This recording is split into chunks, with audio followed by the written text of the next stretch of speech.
Hey, and welcome back to episode 3 of Meet the Founders. If you didn't catch the last episode, we actually have them all up on YouTube, so I can shoot them across over to you after this. But this month, we're going to be joined by Charlie, who's the founder of intelligent wealth mentor, which is Lumio. And we also have Jones, who's the founder of financial wellbeing app, Money Story. And both Lumio and Money Story exist to try and help us have a better relationship with money. And so we certainly found, and I'm sure Jones and Charlie will probably dig into this a bit more later on as well, that one of the most interesting challenges with designing these products is how can we design products and experiences that facilitate that same vision. So for the format of this evening, we're going to dive into a bit of a conversation with Charlie and Jones, first of all, just to find out a bit more about their backgrounds. And then we're going to have a panel discussion, which is led by Jacob, who's the other guy there. He's the founder and creative director of Vitamin London, our studio. So if you do have any questions throughout the evening, then you can just post them in the little Q&A panel just below here, and we'll try and get to them as soon as we can. But yeah, I'm just going to pass along to Charlie to start off with to introduce. Cool. Right, let me share my screen. I've got hopefully a presentation lined up. Can you guys see that okay? Yep. Cool, the Lumio screen, I presume, yeah?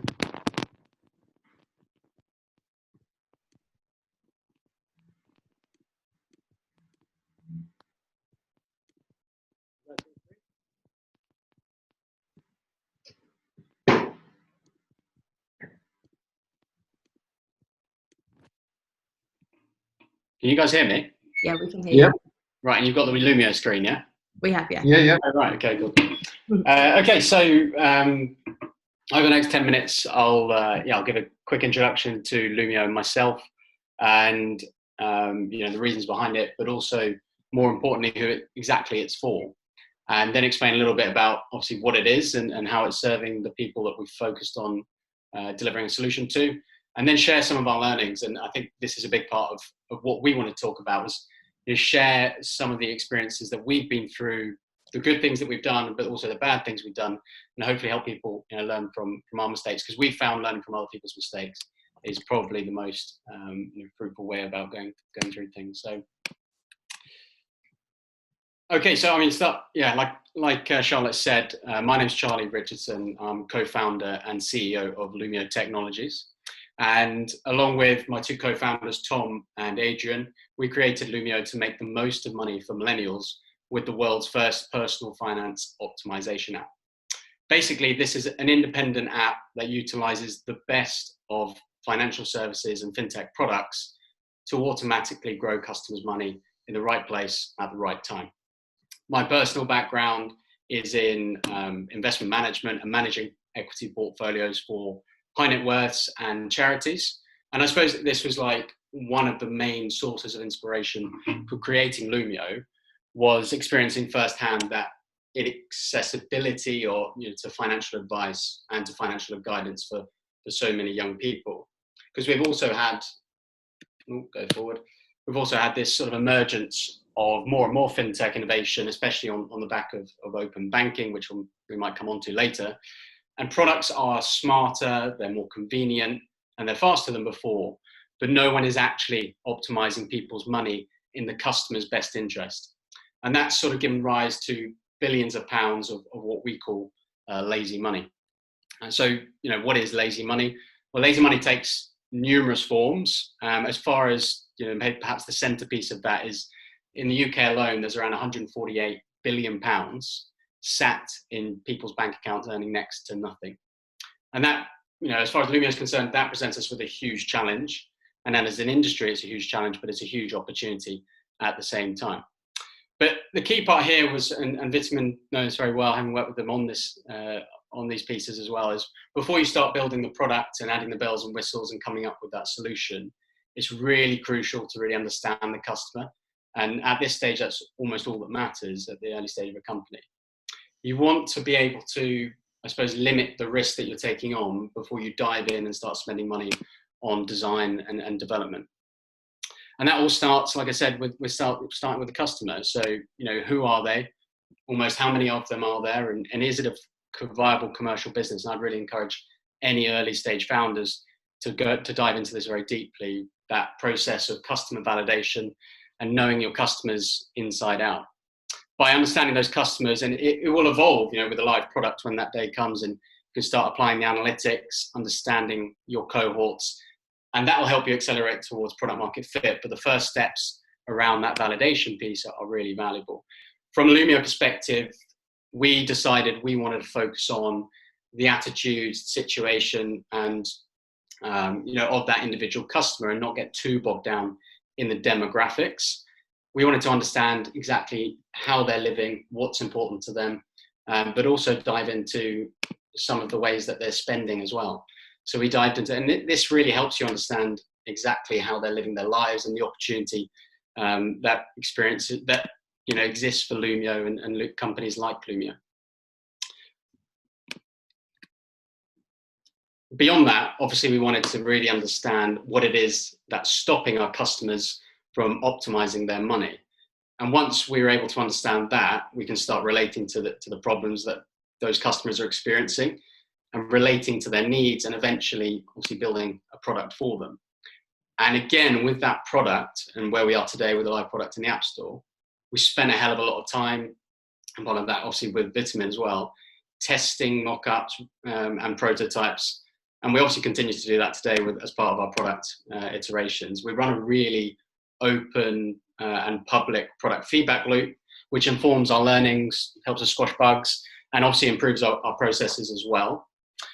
We run even team feedback sessions every fortnight, which gathers those customer insights and enables us to prioritize the development that we do. And most of what we built at this stage has been informed by customers for the most part. So as far as the product's concerned, Lumio works as a continual loop for the customer, and that ensures that their money is always being optimized. So first off, the customer connects their account. Lumio then analyzes the financial life and makes clever suggestions on how they can grow their money. I'll give you a quick run through. So the customer can select their financial account. We have actually the broadest range of account connections in the market. So current accounts, savings, ISAs, investments, and pensions, all within the Lumio app. Those connections are pretty instantaneous, and then you can visualize and control your full financial life within one Lumio app. Lumio then obviously starts analyzing the customer's financial life to ensure basically their spending, their savings, their investments are as best aligned in their best interests with their aspirations and their lifestyles as well. We can then drive and start making some financial suggestions and hopefully empower some smarter decisions for that customer. And that might include personalized product matching with a new savings account or a new investment account. And we have a wealth of information available for the customer to run through that. They can then start opening and onboarding with that new product within the Lumio app and eventually start depositing as well. And they can eventually will be able to start configuring their full financial life. So setting rules, arranging automatic transfers and roundups, and basically sit back and start watching their money grow. For us, it's about being at the center of that customer's financial life.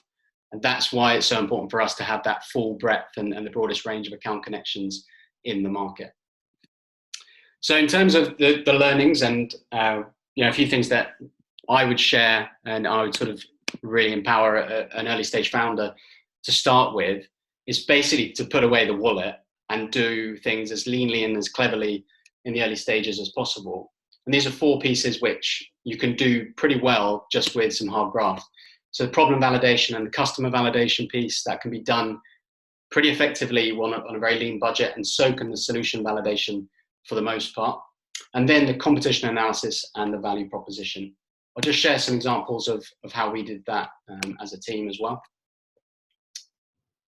So with the problem validation, here I think you want to really understand how the customers are basically experiencing or managing their money now.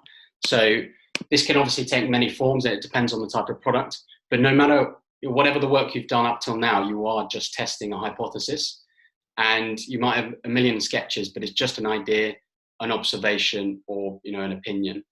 So for our point of view, we want to understand how the customers were managing their finances now. And you want to dive into that experience quite deeply, how painful it is and why it's painful and how it can be improved. And actually the problem validation should inform the customer validation as well. Because you may have thought that it was just exclusively millennials that you were targeting with your product. But actually by doing this piece of work appropriately, you can start discovering exactly the type of customers they are, and that it might be very different to what you initially predicted. In terms of the solution validation, and this is all about how you can actually obviously help the customer. And I think the first part of this can actually be done quite effectively, again, on a very lean budget, just through questionnaires and surveys. We linked up at the time with a company called Attest, who ran some primary research. And that was really just outlining what a solution might look like. And you can start even understanding how much customers might start paying for them. Taking things a bit further, and again, we did this with Vitamin a couple of years back now, was the wireframes, the testing, and even running some certain smaller focus groups as well. And then beyond that, the final piece, which we've done recently, and I would urge all startups to continue to do, is a competition analysis, because that will fuel and actually deliver you almost your value proposition. For us, this involved basically outlining all the features, all the coverage that maybe competitors are delivering. And if you've got time, even doing a SWOT analysis, because that will help identify where the opportunities are in the market. And I think this is something which is actually neglected almost too much at the early stages, but also on a continued basis. You can learn so much from what the competition do, but it can also inform your value proposition really clearly. And then the challenge is to verbalize it, i.e. stronger, faster, smarter, safer, whatever it is, but to even better to then factualize it with numbers, and that can really bring things to life for the customer as well. So in summary, just urging early stage founders to really validate as efficiently and effectively as possible on a really lean budget before you start spending on design and development. Test what you can and talk to who you can. Know the competition and don't ever ignore what the competition are doing. It will help really sort of pave the way for your success, and that will fuel your value proposition as well. And one big learning that we had was just recognizing your weaknesses. You have to be really honest with where your weaknesses are as a business, and it certainly helped us make smarter and better decisions more recently as well. Cool, that's about it from me. Oh, thanks, Charlie, and thanks for sharing some of that early research as well. It's quite nostalgic to look back at that, because I think we were working together on that for maybe 3 or 4 years ago. It's quite nice to see it all again. I know we do have some specific questions for you, but if we just move on to Jones next, and then we'll come back. Thanks, guys. I'm going to try and share my screen. This will stop the others doing it. Second.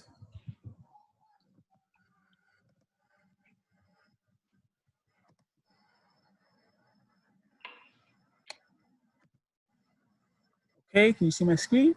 We can, yeah. Wonderful. Hello, everyone. My name is Jones. I am co-founder and chief commercial officer at Money Story. And we're a financial well-being coaching app. My background is pretty much within sales and senior leadership in large corporates like Thomson Reuters and BT and the like. But prior to or after my phase of my career, I co-founded a sports technology startup in East London about 2 years ago, which failed ultimately because of lack of funding and a whole heap of mistakes that we probably haven't got time to discuss right now. So I actually joined the program in looking for a job. I joined the program based in Cornwall, which is a Farm of Launchpad, which is a master's course and an accelerator and an incubator. And the way it works basically is you're active industry partners. They propose some challenges or some areas where there might be some issues. The idea being that if you solve those problems, you come out the other side with a high value, high worth, or high growth startup. So we were actually matched with HSBC, and they wanted us to go about developing a first bank account for Gen Z.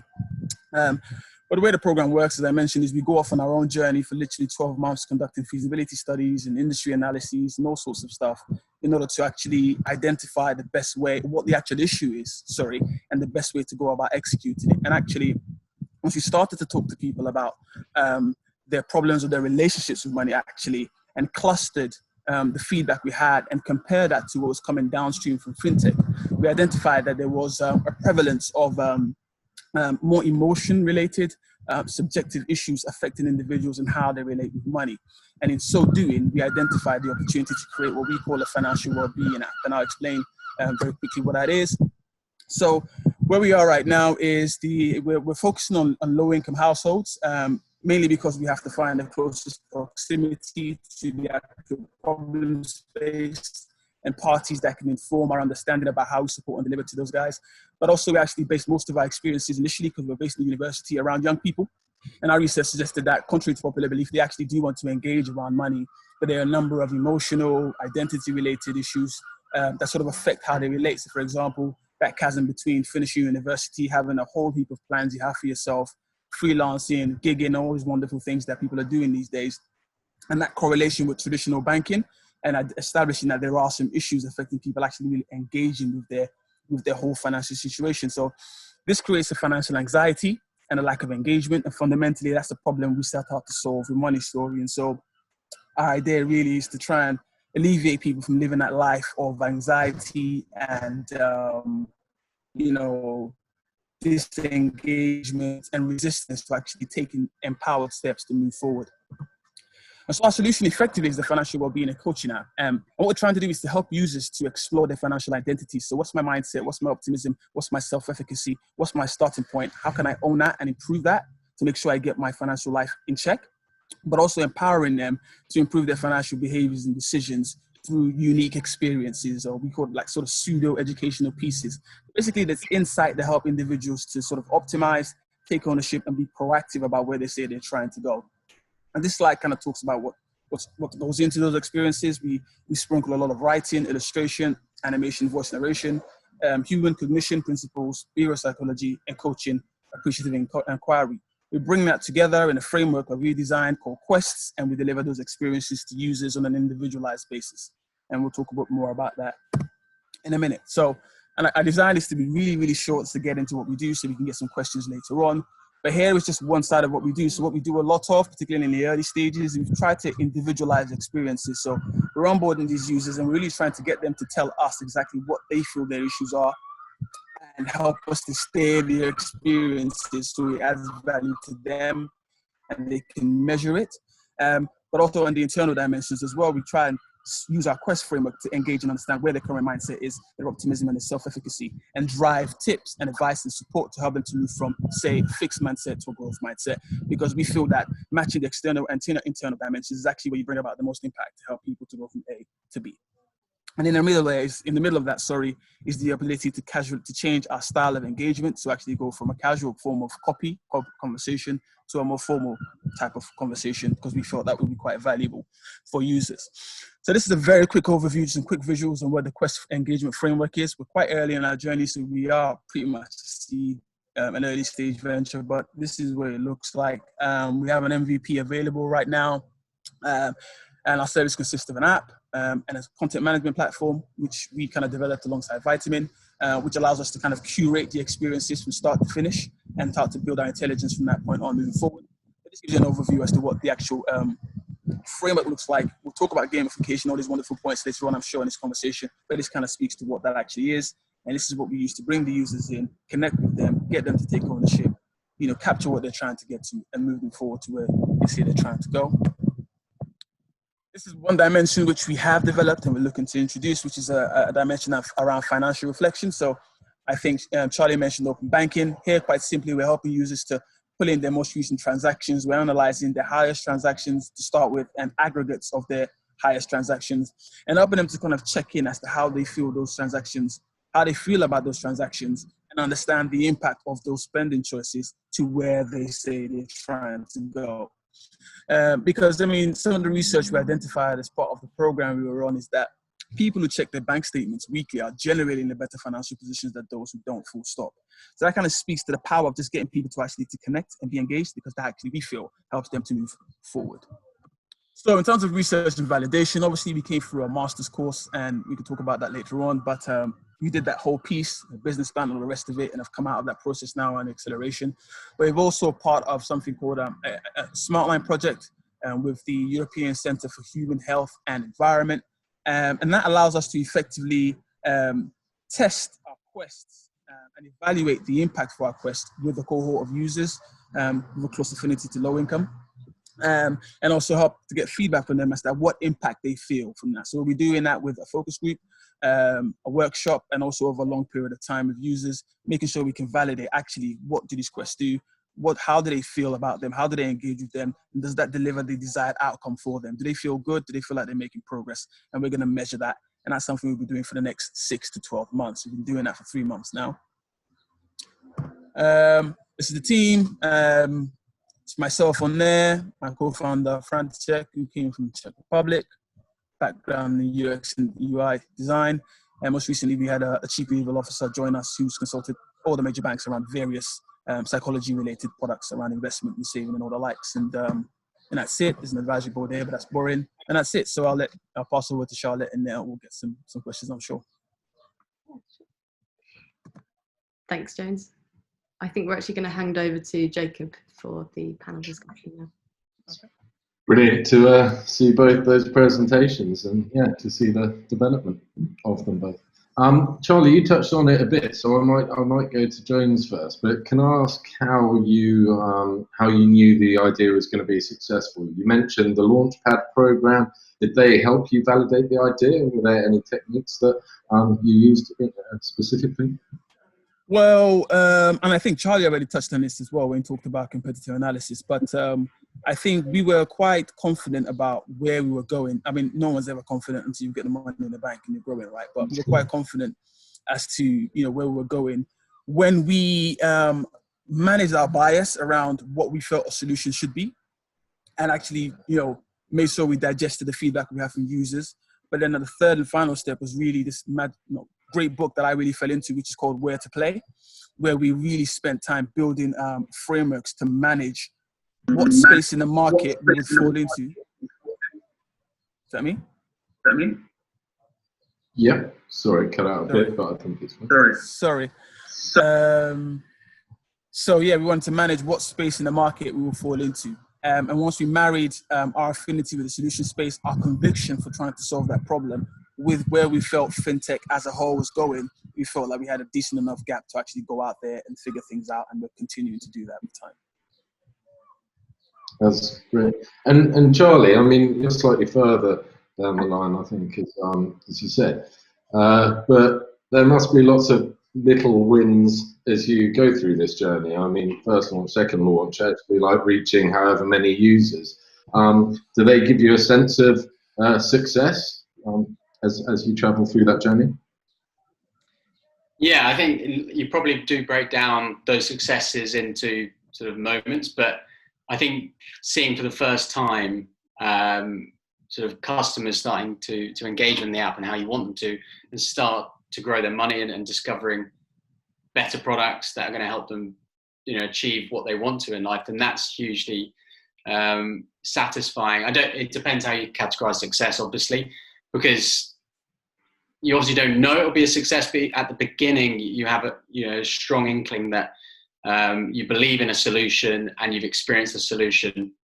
And we felt like we're in a moment in time when it was a great opportunity to start helping customers draw on the best that fintech had to offer.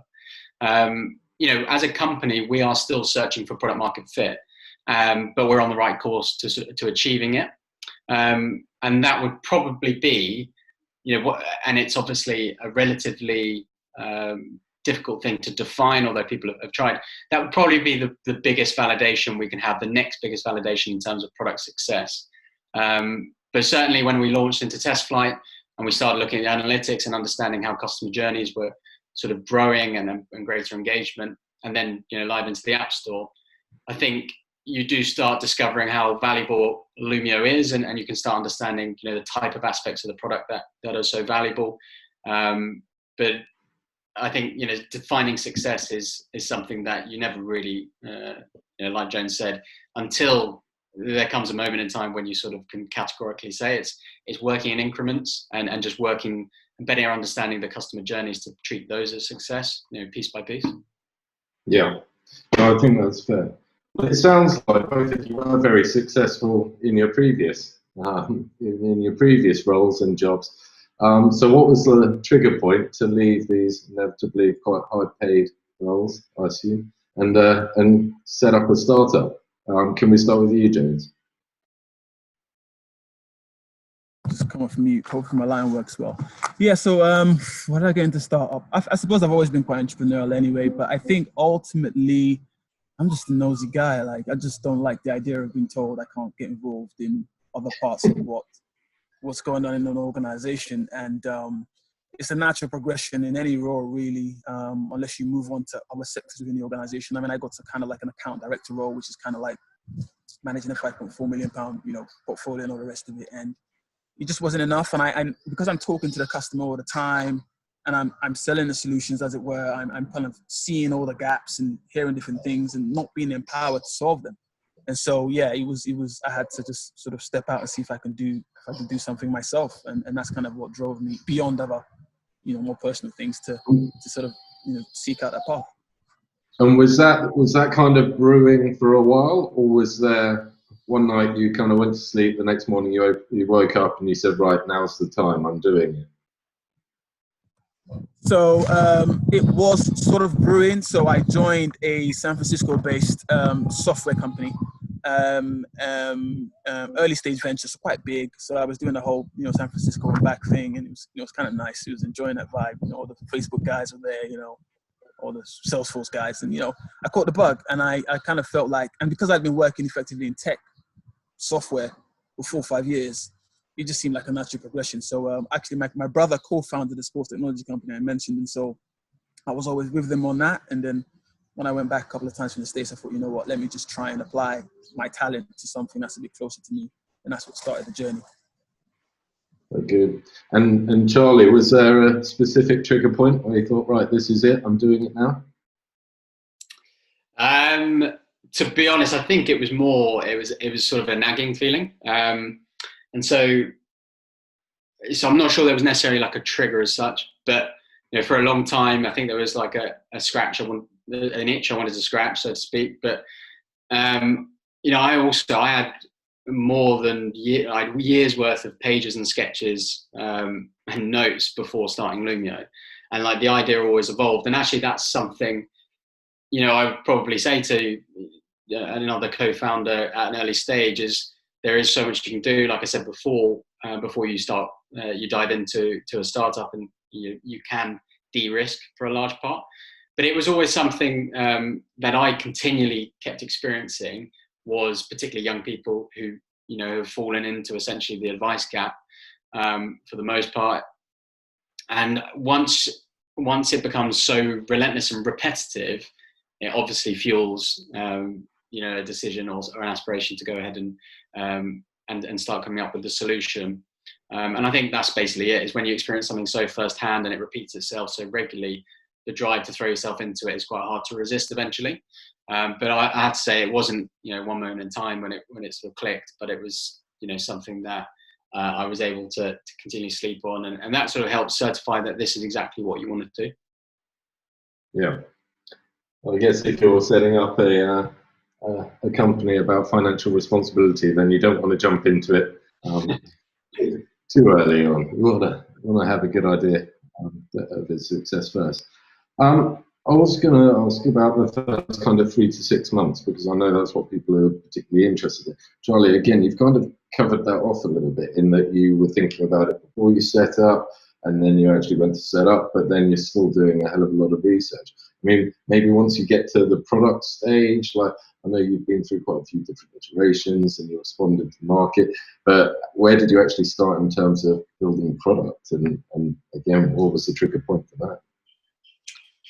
Yeah, so I straight up, we had some real challenges as a team in the early stages of wanting to get on and bring things to life. And I reckon that entrepreneurial, perhaps like irrational exuberance is probably something Vitamin are probably quite familiar with and working with. It needs rationalizing. And so, like, rolling back the clock, we started some discovery sessions at the time with Vitamin and spent a great deal of time understanding the customer. I remember Jake wearing some lights at the time, but it's understanding the landscape and understanding and the competition, as I sort of touched on with the validation piece. But really, what you want to do, I think, in that first 6 months, and what we tried to do, as well as, like I said, we didn't get it right. We rushed into development maybe a bit too quickly and probably pushed Vitamin a little bit. But it was to, if we could really have understood maybe a bit more around how to carve out the niche and how to carve out our value proposition.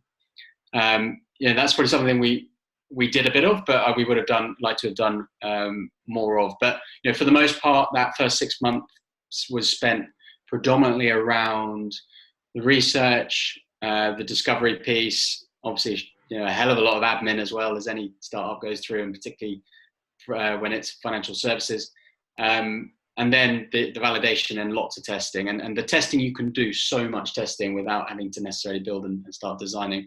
And as I said before, don't just do this as a founder, but like throw yourself into it and ask those like harsh, honest questions that challenge your instincts and your assumptions that you have, about your company, about your, the problem you're trying to solve. Yeah. So wait a little bit longer and then kind of squeeze the money every pound that you spend. Yeah. Exactly. Okay. And then Jones, you've been through the Launchpad program, so I guess the question's twofold. Like, what do the first 3 to 6 months look like? I know you've done a lot of work with Frontier initially before we even spoke, certainly. And then you're also going. So what did that look like? And then also, did Launchpad shape that kind of process? Did they shape the first 3 to 6 months, or did you have a degree of flexibility? Were you kind of running it in your own way? So I'll answer the first part and then the latter. So Launchpad don't necessarily influence that process in the slightest.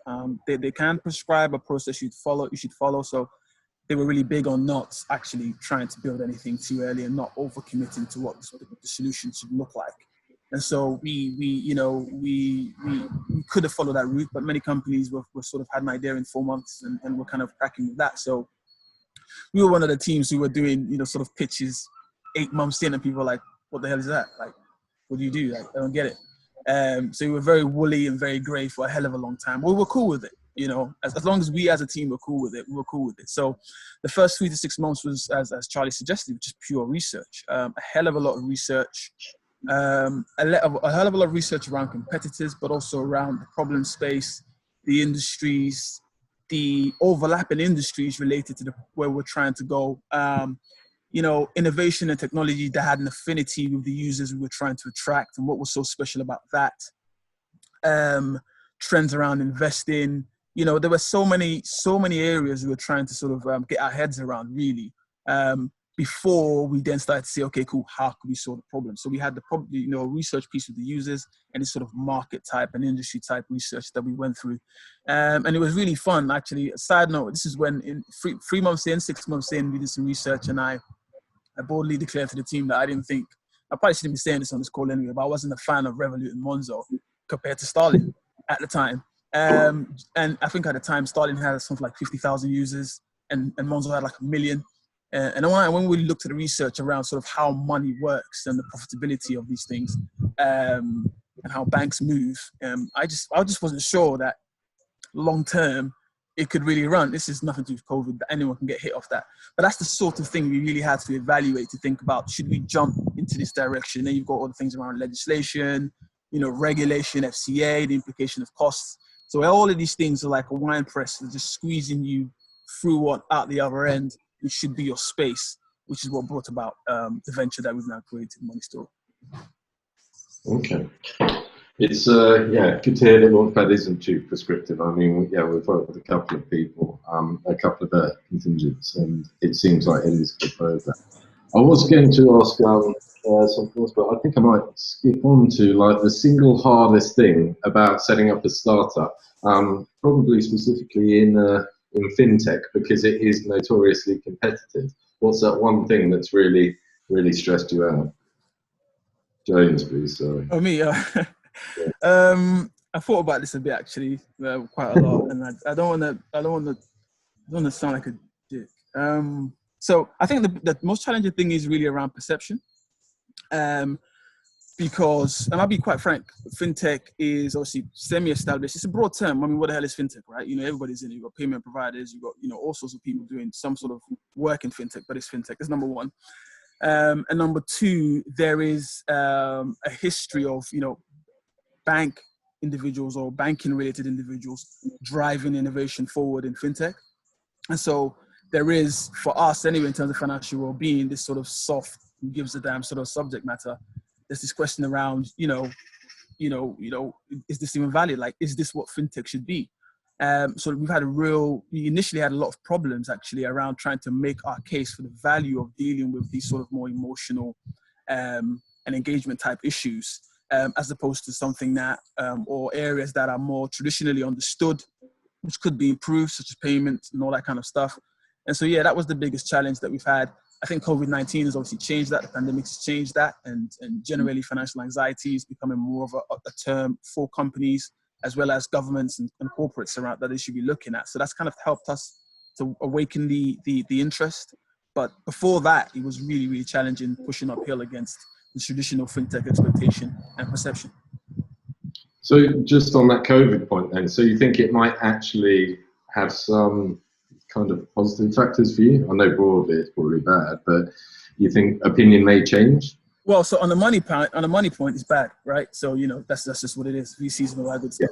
But as far as the issue and the problem space is concerned, it's not great that that's more of a problem, but it's actually helped us to drive our conversations forward. And anybody who's sort of social impact driven, who's got that sort of customer satisfaction and wanting to deliver real value for their users driven, is more open to having conversations with us and more open to engaging with us beyond just throwing money over the table, really trying to understand how they can partner with us to sort of deliver the impact for their users, because they see it as something that's becoming more impactful in the UK and actually worldwide.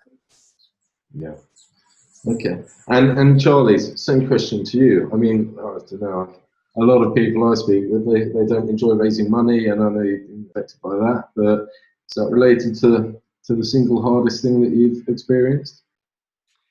I mean, I suppose that's not specific to fintech, but that's just running a startup is getting to the right points of raising funds. But I think as far as specific to fintech, I think one of the very fact that makes Lumio increasingly valuable is actually one of our major challenges, and that's the fact that it is a very noisy and competitive space. And I suppose when you're trying to carve out your niche or your value proposition or how you're different, that's hugely important with investors, but also more importantly with consumers, because in the consumer's mind, they're always looking to compartmentalize or like pigeonhole you as a product, because I think that's what they want. They want to recognize you. Oh, you're like, as Joan said, you're like Monzo, you're like Revolut, you're like, Robinhood. They want that signposting. And I think a consumer very often looks for that comfort of recognition. But for us, hence why creating a new category and a new type of service is a big challenge for us.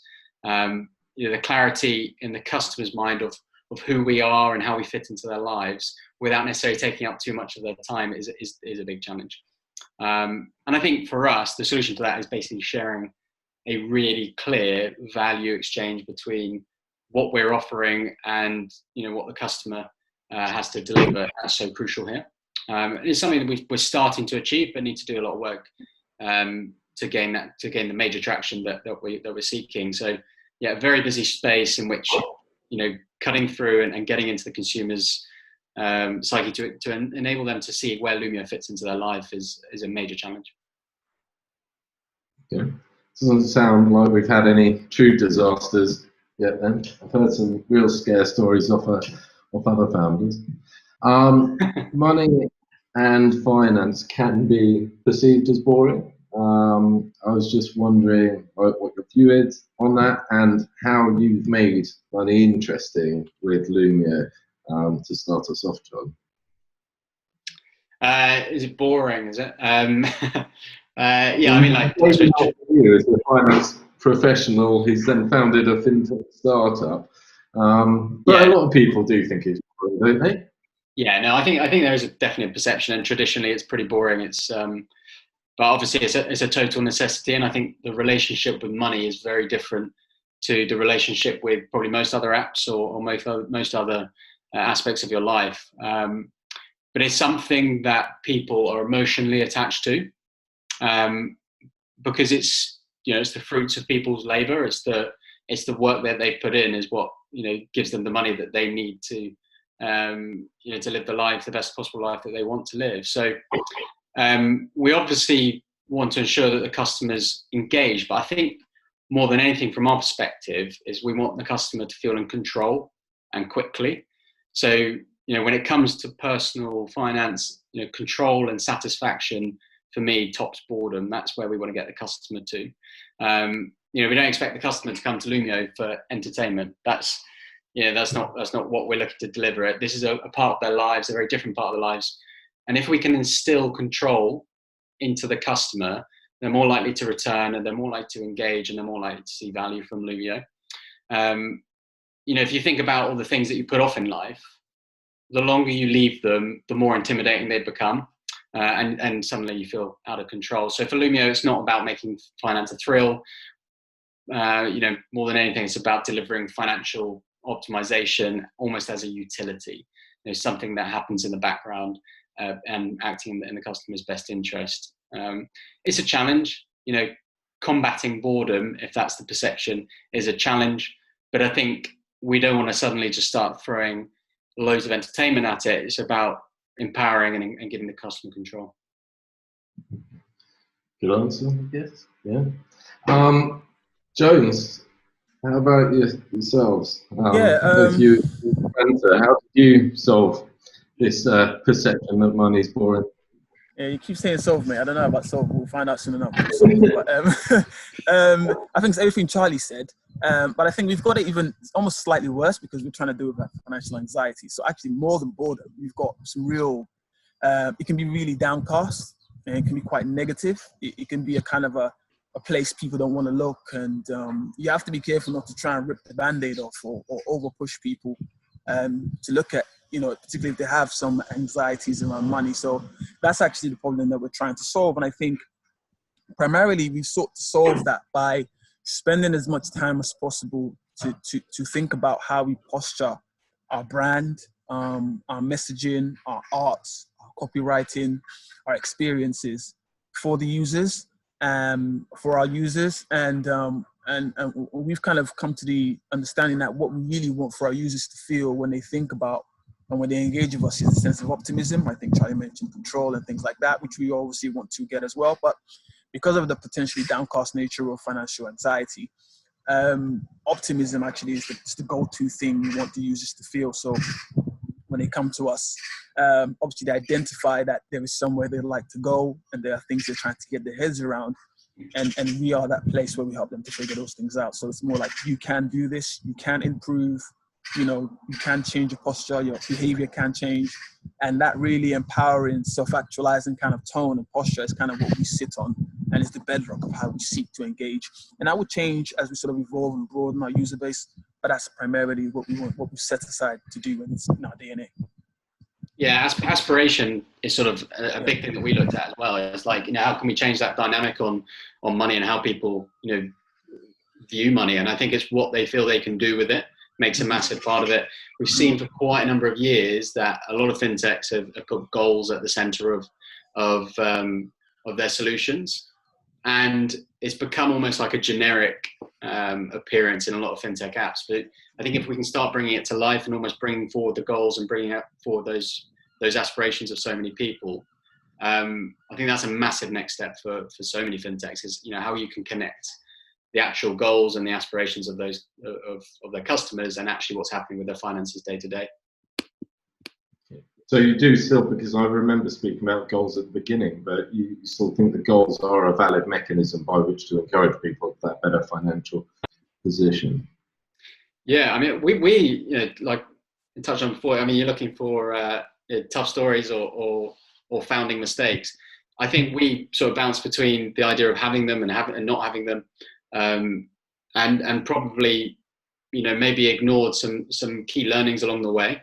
But certainly at the moment, if you can join the dots between what the customer really wants from their money in their lives and how they're managing their money day to day, month to month, then they can form a really essential part of a solution. But I think there's a balance between that and just having like a generic sort of token offer of setting your goal.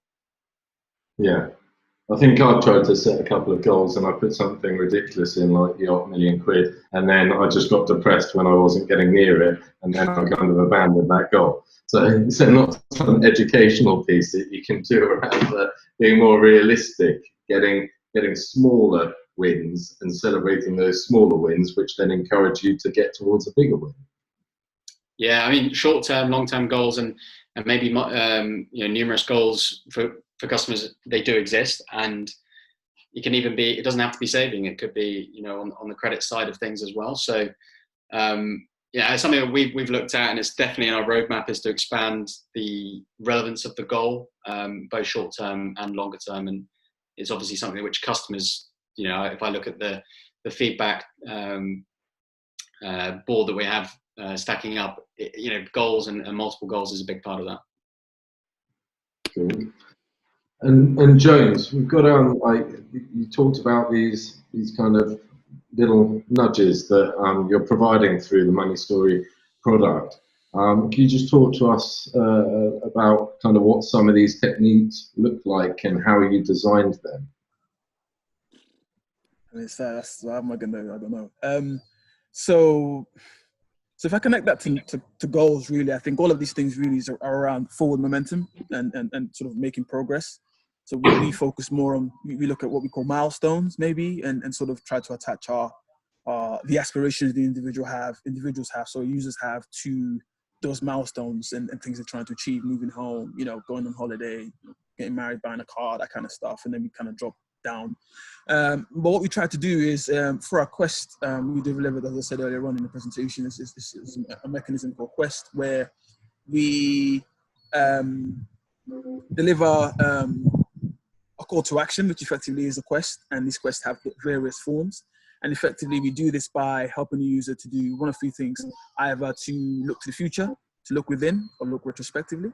And we do that repetitively throughout the application itself. And so they receive these quests, which are effectively gamified cards, and they're sort of 3 to 5 minutes long, and they will have a mixture of different experiences within them. But one way or another, you'll be looking to the future, not too far future, however far you want to go. You'll be capturing that, you'll be sort of journaling that, and you'll be owning that, and we'll be reminding you of that. You'll be looking within, understanding yourself, where am I trying to go, how can I improve, and then you'll be doing that going backwards. And so we've kind of designed the app to very simply, as quickly as possible, through various levels of difficulty, present these things to individuals and for them to actually feedback on how they feel it went. And then we'll take that learning and that informs the future quests, as well as the onboarding experience that I showed earlier on, which measures their optimism, their self-efficacy, and their mindset. And this is the sort of how we've gone about designing the actual solution itself to support users. So fundamentally, it's really around simplicity, a bit of gamification, and ensuring the user has forward momentum and is familiar with the experiences that they're going through. Really. I hope that answers the question. I'm not sure. Very much does. And again, we're talking a lot about money, but I think a few people who are watching were interested in how, like, both Lumio and Money Story are businesses at the end of the day. So, Jones, how will Money Story make money? I know you're not profit making yet, but not many startups are at the moment. Yeah, I mean, are you talking pre-COVID or after COVID? Which answer am I looking to? Let's see how resilient you are. Yeah, after COVID, how are you going to make money from Money Story? All right, so after COVID, we're going to make money by providing our solutions to banks, building societies, and SMEs and enterprise companies, HR functions for employee benefits.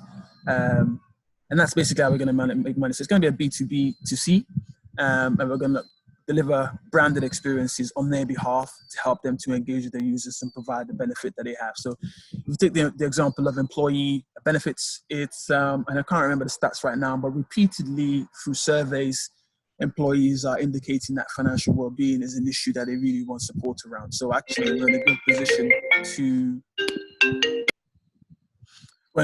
to support, users outside of that. So yeah, it's a SaaS product, really. It's a software as a service product. And that was a pivot, though, was it? That was a COVID-related pivot, or was that was always in?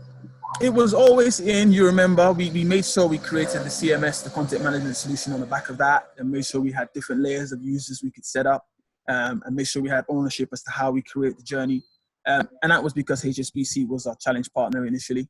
And there was scope before September 2019 and the change of CEO and all the rest of it not smashed them, whatever.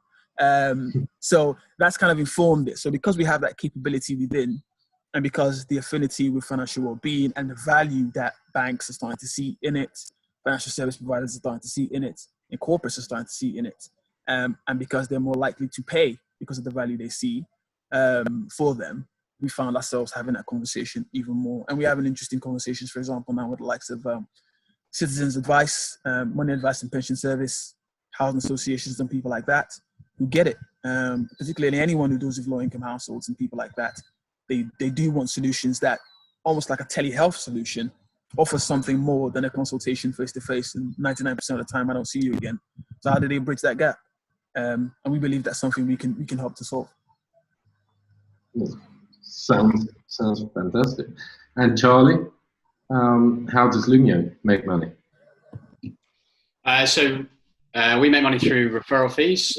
So when the customer opens savings or investment or pension account, whatever it is that we've suggested to them, we make money, and we're totally transparent about the referral fees that we'll be receiving as a consequence of that. Independence is so important to us, but that's essentially how we make money, and how we're going to actually do quite a big piece on how we're going to use those revenues to feed back into developing the product. And I think being transparent on that side of things it's one thing to say it, but it's a second thing to do it, and something we're quite focused on doing. Eventually, we'll probably have a subscription model as well, but in the early stages, when it comes to the core functionality of the product, we've got plenty to already to prove at the moment. When it comes to connections and the analysis we're doing, payments isn't too far away for us as well, and being able to make those transfers within the Lumio app.